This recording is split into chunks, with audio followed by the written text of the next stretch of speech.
Maharashtra NGO संघटनाच्या वतीने Shivaji high school Khokadpura येथे स्वयंसेवी संस्थांच्या पदाधिकाऱ्यांसाठी मार्गदर्शक कार्यशाळेचे आयोजन करण्यात आले होते। या कार्यशाळेला जिल्ह्यातील सुमारे 60 स्वयंसेवी संस्थांच्या पदाधिकाऱ्यांनी उत्स्फूर्त उपस्थिती नोंदवली।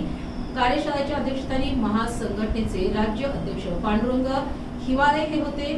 राज्य उपाध्यक्ष रामदास वाघमारे आणि राज्य सचिव नंदकिशोर हत्ती अंबिरे यांनी संघटन अधिक मजबूत करण्यासाठी तसेच राज्यभरातील स्वयंसेवी संस्थांना एका व्यासपीठावर आणण्यासाठी सर्व पदाधिकाऱ्यांनी सक्रिय सहभाग नोंदवण्याचे आवाहन केले। वाचनालयाला त्या ठिकाणी तुटपुंज प्रमाणात का होईना परंतु अनुदान सुरुवात झाली।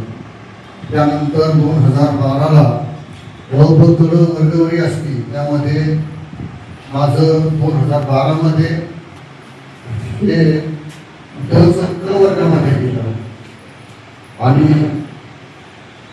गेल्या 2007 पासून माझं संस्थेचं काम चालू आहे।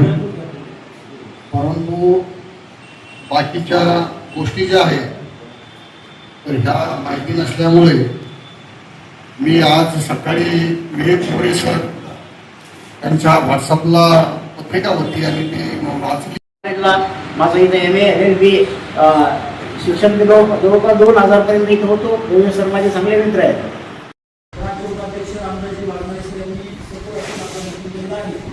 पुढील उद्देशा अधिक विस्ताराने आपल्याला समजण्यासाठी मी महाराष्ट्र एनजीओ महासंघटनेचे राज्य सचिव आदरणीय नंदकिशोर हत्ती अंबिरे सर असेल, घुसखोर कामगारांच्या मुलांसाठी असेल, पालावत राहणाऱ्या मुलांसाठी काम असेल, त्याच्यानंतर रस्त्यावरच्या जे काही अनाथ लोक आहेत मुलं आहेत त्यांच्या संदर्भासाठी हे कार्य असेल एनजीओचं कार्य असेल। आणि म्हणून स्वयंसेवी संस्था ज्या आहेत स्वयंसेवी संस्था ह्या म्हणजे शिक्षणापासून वंचित मुलांच्या हातात पुस्तकं देणारी अशी आशा आहे। आणि म्हणून नाट्यभूमीतला शोषित आणि उपेक्षितांच्या घटनाच्या आयुष्यात परिवर्तनवादी ज्योत पेटवणारे माध्यम म्हणजे आपल्या संस्था।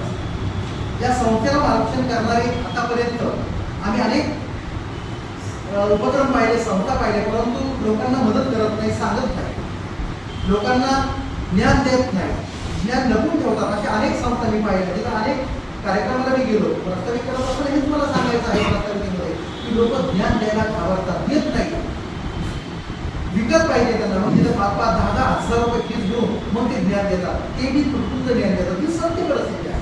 परंतु आमच्या सन्माननीय अध्यक्ष महोदय आणि सचिव महोदयांनी सांगितलं जे 10 येतील 5 येतील 100 येतील त्यांना आपण ज्ञान द्यायचं, त्यांना आपल्या खांद्याला खांदा लावून आपल्या सोबत करायचं। महाराष्ट्रामध्ये हे काम करत असताना त्या दोन्ही माझ्या सन्माने माझं खरं म्हणजे माझं दैवत म्हणायला मला हरकत नाही, कारण त्यांनी मला एनजीओमध्ये कामाला आणलं। माझ्या एनजीओला ते आगाऊ नोंदणीकृत संस्था नाही, कारण याच्या पाठीमागचं काही लोकांचा असा अर्थ असतो की संस्था काढली म्हणजे शाळा कॉलेज महाविद्यालय चालवण्यासाठी संस्था असते, परंतु शासन जिथपर्यंत पोहोचत नाही ते काम शासन ह्या आपल्या संस्थेला एनजीओ। सन्माननीय पांडुरंग हिवाळे सर, उपाध्यक्ष रामदास वाघमारे सर आणि आपण सर्व स्वयंसेवी संस्थेचे पदाधिकारी सदस्य आपले सर्वांचे स्वागत करतो। महाराष्ट्र एनजीओ महासंघटना म्हणजे ध्येय आणि धोरण या अध्यक्ष महोदय सांगणारच आहे।